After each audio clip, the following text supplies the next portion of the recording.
Bonjour, c'est Drawer. Aujourd'hui, je vais vous parler d'un film très récent puisqu'il est sorti en 2014 et en plus, il a reçu le Grand Prix au Festival international du film fantastique de Gérardmer 2015. Excusez du peu. Un petit film américain, mes amis, qui s'appelle It Follows. Vous me suivez? It Follows, vous me suivez? T'as compris? Ta gueule! Moi, je trouve que c'est important de commencer une vidéo sur un très bon gag. Non mais c'est nul! Oh mais ta gueule! C'est ma vidéo, hein? Excusez-la. Donc It Follows, qui a pour titre au Québec Traqué, est un film de David Robert Mitchell qui n'a que 2 réals à son actif et l'autre réalisation parle d'un film de pyjama. J'ai pas trop compris. Le film parle d'une puissance fantomatique qui suit des gens particuliers qui ont fait l'amour avec d'autres gens particuliers. Alors oui, il y a carrément une métaphore des maladies sexuellement transmissibles. Mais protégez-vous putain, si vous protégez pas pendant les rapports sexuels, un fantôme risque de vous suivre et de vous traquer jusqu'à ce que vous décédiez. Un peu comme un huissier. J'arrive.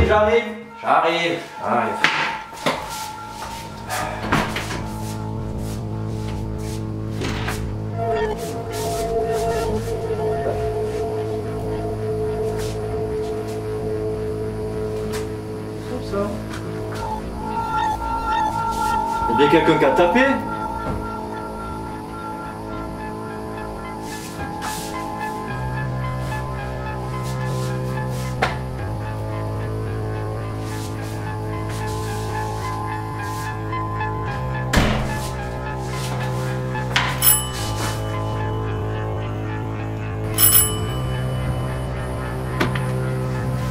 Ah putain, c'est vous qui avez tapé tout à l'heure, je parie, hein. Bon, qu'est-ce que vous voulez? Vous nous devez 7,80 €, monsieur. 7,80 €. Non, je ne paierai pas. Je ne paierai pas. Alors barrez-vous maintenant. Vous nous devez 7,80 €. 7,80 €. Putain, mais barrez-vous, sérieux? Alors oui, le fantôme vous suit tout le temps, partout, où que vous alliez, et s'il vous touche, vous mourrez. Alors l'avantage, c'est que ce fantôme se déplace très lentement, genre giga lentement. Le désavantage, c'est qu'il lâche jamais l'affaire. Il te suivra jusqu'au bout du monde. Et en plus, il peut prendre l'apparence de n'importe qui. Genre quelqu'un que tu connais, quelqu'un que tu connais pas. Alors bon, dans le film, le fantôme, il prend l'apparence soit d'un junkie qui se pisse dessus à mort, soit d'un vieux qui a plus de 110 ans, soit d'un autre mec qui se met à poil. Alors bon, en général, t'as quand même le temps de le voir arriver. Je veux dire, voilà, c'est une apparence qui se remarque. D'ailleurs, ce film, c'est un peu Où est Charlie? Tu sais, le livre où tu dois chercher un bonhomme, Charlie, qui a des rayures rouges et blanches, là, un petit bonnet. En fait, t'as tout le temps des scènes super grandes avec, en arrière-plan, un fantôme. Bon, parfois il y est, parfois il y est pas. Et c'est à toi de le trouver. Alors t'es là et tu regardes tout le temps dans les arrière-plans, tu sais, tu cherches le Charlie, enfin le fantôme. Et puis parfois tu le vois et puis bon, tu le regardes et puis il arrive doucement. Doucement, très doucement, trop doucement. Le film m'a beaucoup plu, c'est un rythme assez lent. D'ailleurs, pour un film d'horreur, c'est vraiment très angoissant. Alors c'est sûr que si vous attendez à voir des hélicoptères qui explosent, ne regardez pas ce film, vous allez vous faire chier. Dans It Follows, on suit des adolescents et on peut pas dire qu'ils soient très vifs. Mais ils jouent bien, ça va. Notamment Malika Monroe, l'actrice principale, dont on sent vraiment la fragilité de « Ouh là là, la petite, ouh, elle avait qu'à paniquer !» Et du coup, elle va paniquer. Mais c'est nul! Mais ça va, tu fermes ta gueule, je te dis! Parlons un peu de la musique du film. La musique du film est vraiment angoissante, mais elle est énorme. C'est ce qu'il y a en ce moment, au même moment où je te parle, là il y a la musique du film. Je suis obligé de parler en même temps parce que sinon YouTube il va comprendre que c'est la vidéo, il y a des droits d'auteur et puis il va me supprimer la vidéo. Elle est bien, est-ce qu'elle est sympa?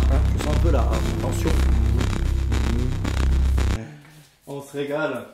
C'est Rich Vreeland, le compositeur. Alors, il est connu sous le nom de Disaster Piece, alors pour ceux qui le connaissent. Et puis, il a fait la musique du jeu Fez, voilà, qui est un jeu assez sympathique, un petit jeu indep. Voilà. Musique old school, la thématique old school font de ce film un film un peu entre Ring et Halloween. Ring pour le côté fantôme flippant, et Halloween pour le côté petite bonasse dans une banlieue qui essaye d'échapper à un boogeyman qui marche à 2 à l'heure. Le film est esthétiquement très beau. Les plans sont à la fois aérés et très dynamiques. Alors par contre, je voudrais m'arrêter 2 secondes, juste pour chier sur le gars qui a fait l'affiche du film. Mec, Pourquoi tu te sens obligé de mettre en police 200 des mots comme sublime, fascinant ou ultra flippant, des trucs trop pourris qui gâchent l'affiche juste, hein, et c'est juste super racoleur, hein. Tu n'es qu'une merde. Voilà, si tu m'entends, tu n'es qu'une merde. C'est pas possible ça, putain, respectez le design. Ok, on passe au fun fact. Le théâtre que l'on voit au début du film est un théâtre japonisant qui en fait a diffusé à Détroit la première du film Evil Dead de Sam Raimi. Le personnage principal du film s'appelle Jay. Oui, c'est aussi un prénom de fille, donc la blonde, hein. Et certains disent que ce prénom est un hommage à la Scream Queen Jamie Lee Curtis. Parce que aussi dans le film, Jay a une petite sœur, hein, qui s'appelle Kelly. Alors, il se trouve que Jamie Lee Curtis a aussi une petite sœur qui s'appelle Kelly. Coïncidence? Pas coïncidence? On ne saura jamais. Le pitch du film viendrait en fait d'un cauchemar récurrent que faisait le réalisateur. Mais tout le monde s'en branle. Ah, il faut le dire ce qui est. Enfin, évidemment. Le film semble se dérouler dans les années 70 et pourtant, hein, un des personnages lit un moment un livre sur un petit coquillage liseuse tablette. Alors, ne me demandez pas ce que c'est comme modèle, je m'en fous. Mais c'est pas possible. Je veux dire, on est dans les années 70, ça n'existe pas encore les tablettes. Tu comprends? On me voit ou on me voit plus là? Le réalisateur a précisé lors d'une interview que même un préservatif, hein, ne pouvait pas empêcher le fantôme et la malédiction de continuer. Au cas où ils veulent faire le 2. Hein, on n'a pas du tout gaulé la parade. On sait très bien que vous allez faire une suite. Tant mieux, j'ai hâte de la voir.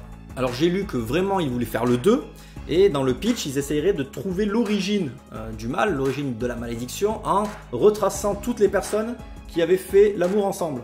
Alors il y a du boulot, je pense. Je pense qu'il y a du boulot. Ils vont sûrement faire un porn, peut-être même. Voilà, cette critique est terminée. Merci de l'avoir regardée. Tu peux bien sûr partager la vidéo. Et tu peux aussi me follow sur Twitter.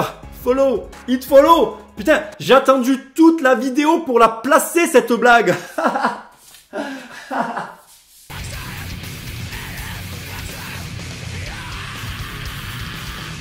Alors là, tu as le lien de mon Facebook.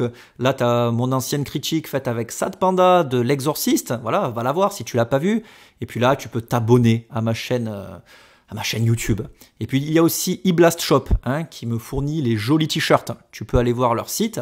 Le lien est dans la description. Voilà, je te fais encore des bisous. Je suis comme ça, moi. À plus. Dans le bus.